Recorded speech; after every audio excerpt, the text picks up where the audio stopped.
అమెరికాలో ఉండి ఇండియా గురించి మాట్లాడుతుంటారు. ఇక్కడ సంస్కృతి సాంప్రదాయాలు, ఇక్కడ సంస్కృతి సంప్రదాయం. ఒక మాట ఉంది, బ్రిటిష్ వాళ్ళు వచ్చేసి ఇక్కడ స్కూల్స్ తెరిచారు, ఇండియన్స్ అమెరికాకు పోయేసి గుళ్ళు కడుతున్నారు. So this is what it is. కాబట్టి సోషల్ రియాలిటీ అనేది is a caste system. Cultural reality అనేది it is a Brahmanical culture. Spiritual reality అనేది it is a Brahmanical religion.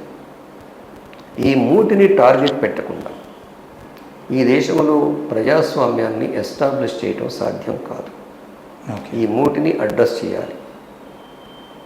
ఇది నేను నా అప్పీల్ కమ్యూనిస్టులకి అప్పీల్ చేస్తున్నాను, హేతువాదులకు అప్పీల్ చేస్తున్నాను, తర్వాత మేధావులకు అప్పీల్ చేస్తున్నాను. ఒక సందర్భంలో మీరు చేతబడి ఉంది కదా, చేతబడి చేసేవాళ్ళు ఎవరిని కొడుతున్నారు? వీళ్ళు పళ్ళోడు కొడుతున్నారు. దళితులు, బీసీలు, కుమ్మరోళ్ళు, కమ్మరోళ్ళు, మంగళవాళ్ళు, ఎస్సీలు, ఎస్టీలు పెడుతున్నారు. అధర్వణ వేదం చేతబడి గ్రంథం అది. అధర్వణ వేదం భూత వైద్యానికి, చేతబడికి అధర్వణ వేదం. అధర్వణ వేదం చదివింది ఎవడు? ఈ దళితులు చదివారా? ఈ ఎస్టీలు చదివారా? ఈ బీసీలు చదివారా? వీళ్ళకి సంస్కృతే లేదు కదా. చేతబడి చేసేటప్పుడు వీళ్ళు పన్నులు కొడతారు కదా. ఎందుకు పన్నులు కొడతారు? మంత్రం కనుక సరిగా ఉచ్చారణ లేకపోతే ఆ దయ్యమో భూతమో వచ్చేసి వీడి కుతక విసుకుద్ది అనేది ఒక నానుడి, ఒక నమ్మకం. అందుకని పన్నులు కొడతారు. కైతాపూర్ ఉంది కదా, చోటపల్లి దాటిన తర్వాత కైతాపూర్లో ఒక దళితుల్ని, ఒక కుమ్మరతన్ని, ఇద్దరిని చెట్టు కట్టేసి మిట్ట మధ్యాహ్నం పెట్రోల్ పుస్తకాలు పెట్టారు. ఒక దోపిడీ కుల నాయకుడు. ఎందుకు తగలబెట్టారు? ఇక్కడ జ్వరం వచ్చేది ఒక అమ్మాయికి అక్కడ జరిపింది, మీరు చేతబడి చేశారని చెప్పేశారు.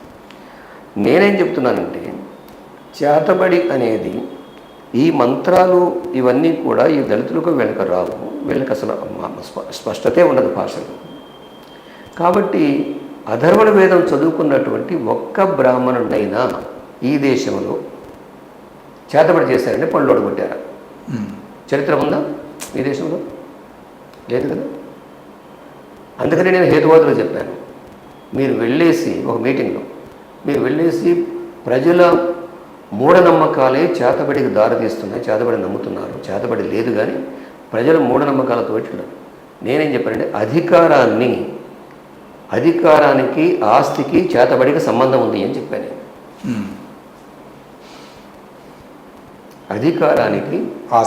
అధికారాన్ని ప్రశ్నించిన, ఆస్తిని కబ్జా చేసేటప్పుడు ఎదురు తిరిగిన వీళ్ళు చేతబడి ఎవరో కూడా చస్తారు. దేనికో వైరల్ ఫీవర్లో లేకపోతే ఇంకేదో వచ్చేసి చచ్చిపోతారు. అది వీళ్ళ మీద పెడతారు. మరి అసలైన మంత్రోచ్చరణ చేసేది ఎవరు? సంస్కృతం మంత్రోచ్చరణ చేసేది ఎవరు? వాళ్ళ పన్నుళ్ళు ఎందుకు కొడగొట్టలేదు ఇంతవరకు? ఉందా చరిత్రలో? ఈ దేశ చరిత్ర? మహబూబ్నగర్లో ఒక మంగళతను కొట్టారు, కొత్తగూడెం దగ్గర ఒక చాకలతను కొట్టారు, ఇంకొక దగ్గర ఇంకొకరిని కొట్టారు. ఈ శ్రమజీవులే కొడుతున్నారు తప్ప మంత్రాలు రానటువంటి శ్రమజీవులే కొడుతున్నారు. కానీ మరి మంత్రాలు వచ్చి నుండి తోలిపోలేదు ఇంతవరకు. ఇది నా ప్రశ్న కదా. మరి ఈ మేధావర్గం, హేతువాదులు అనుకున్నటువంటి మేధావర్గం, లేని దేవుణ్ణి నమ్మొద్దని చెప్పేటువంటి మేధావర్గం, హేతువాదులు అంటే అసలు దేవుడి జోలు నీకు ఎందుకు? వాడు ఉండడా సచ్చాడా ప్రక్కన పెట్టు. నీకు ఇంటర్ఫియర్ అవుతున్నాడా? నువ్వు విప్లవం చేస్తానంటే దేవుడు అడ్డం వస్తున్నాడా? ఎవడు అడ్డం వస్తున్నాడు? పూజారి అడ్డం వస్తున్నాడు. ఏ మతం పూజారిని వాడు అడ్డం వస్తున్నాడు. నువ్వు విప్లవం చేస్తానంటే, నువ్వు సైంటిఫిక్ ఎడ్యుకేషన్ ఇవ్వాలనుకుంటే అడ్డం వచ్చేది ఎవడు? పూజారి అడ్డం వస్తాడు. అవును. సో హేతువాదులు కూడా ప్రజలని బదనాం చేస్తున్నారు కానీ, మూర్ఖత్వంలో ఉన్నారని చెప్తున్నారు కానీ, అసలు మంత్రాలు ఎట్లా వచ్చినాయి? కాశ్మీర ఫిల్మ్ చూసారా మీరు? చూసాం. తులసిదళం అని ఒకటి రాశాడు, ఏదో పేరుంది రైటర్. మంత్రోచ్చరణ కరెక్ట్గా చదివేవాళ్ళు, పర్ఫెక్ట్గా చదివేవాళ్ళు, సంస్కృతం వచ్చిన వాళ్ళు. నువ్వు వాళ్ళందానండి నీ చేతనైతే. వీళ్ళ మీద ఎందుకు పెడతారు? బంగారాల మీద, శాఖల మీద, మానవుల మీద, మాదిగల మీద. ఇదా వాస్తవం.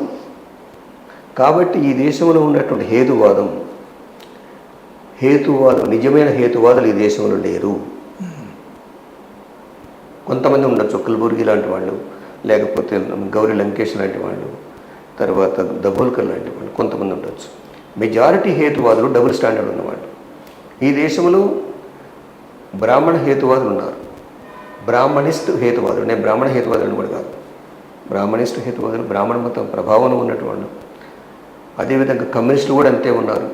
కాబట్టి ఈ దేశంలో ఇంత దుర్మార్గంగా ఉన్నట్టు వాటిని ప్రశ్నించకుండా, కులాల అణచివేత ఉన్నప్పుడు కులాన్ని గురించి మాట్లాడకుండా మీరు విప్లవాన్ని ఎట్లా తీసుకొస్తారు? That's why my proposal is the caste federation who understands the Indian historical materialism. ఒక్కొక్క కులం వాళ్ళ కులంని ఆర్గనైజ్ చేయాలి. నేను మాల కులం అయితే నేను మాల కులాన్ని ఆర్గనైజ్ చేయాలి, కులతత్వాన్ని తగ్గించాలని. మా దగ్గర నీ శత్రువులు కాదని చెప్పాలి.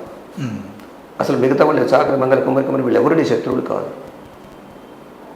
అది కులతత్వాన్ని తగ్గించడం. మా దగ్గర కూడా మానవులు మన శత్రువులు కాదు, వాళ్ళకన్నా తక్కువ కాదు ఎక్కువ కాదు, మిగతా వాళ్ళని కలుపుకొని పోవాలి. This is what constitution dictates federalism. కాన్స్టిట్యూషన్లో క్యాస్ట్ ఫెడరలిజం ఉండాలి, కాన్స్టిట్యూషన్ ప్రకారం స్టేట్ ఫెడరలిజం ఉండాలి. సెంట్రల్ గవర్నమెంట్ ఈ ఫెడరలిజం చేయాలి. వాడు ఇష్టం వచ్చినట్టుగా ప్రభుత్వాన్ని కోల్చడం కరెక్ట్ కాదు, యాంటీ కాన్స్టిట్యూషన్ కాదు. అవునా? ఈ దేశం కులాధీన వర్గ సమాజం, తర్వాత corporate money, corporate caste controlled political power, దీని నుంచి విముక్తి కావాలి.